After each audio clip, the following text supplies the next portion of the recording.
The spinal column, or backbone, is one of the most important parts of your body. It provides the main support, allowing you to stand upright, bend, and twist.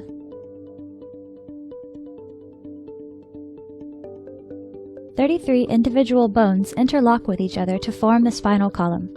The vertebrae are numbered and divided into regions. C1 through C7 cervical vertebrae form your neck, support your head and neck, and allow you to nod and shake your head. T1 through T12 thoracic, that's the 12 vertebrae that are joined by ribs to form your rib cage. L1 through L5 lumbar, your 5 sturdy lumbar vertebrae carry most of the weight of your upper body and provide a stable center of gravity when you move. 5 vertebrae of the sacrum and 4 of the coccyx are fused. It makes up the back wall of your pelvis. Between each of the movable vertebrae is located the intervertebral disc.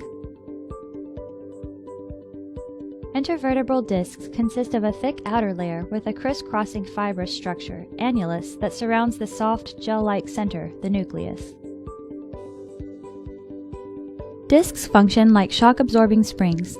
The annulus pulls the vertebral bodies together against the elastic resistance of the gel-filled nucleus.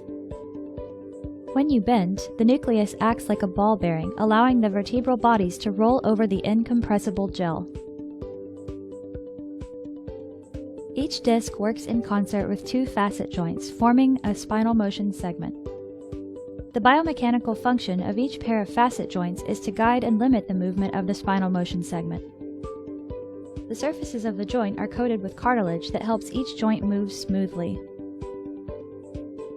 Directly behind the discs, the ring-like vertebral bodies create a vertical tunnel called the spinal canal or neural canal. The spinal cord and spinal nerves pass through the spinal canal, which protects them from injury. The spinal cord is the major column of nerve tissue that is connected to the brain and serves as an information superhighway between the brain and the body.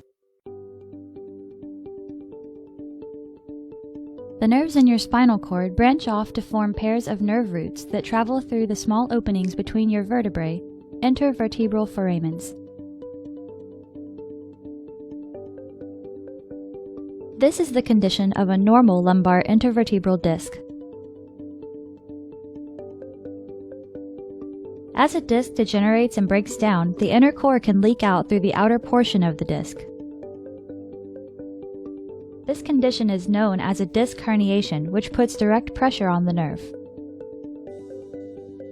Lumbar herniated disc symptoms include low back pain, legs and buttock pain, leg numbness, and tingling.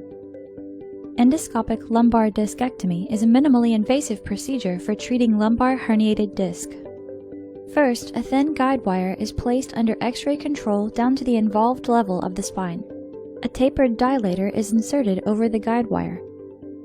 A small tube is inserted over the dilator to create a portal to the herniated disc.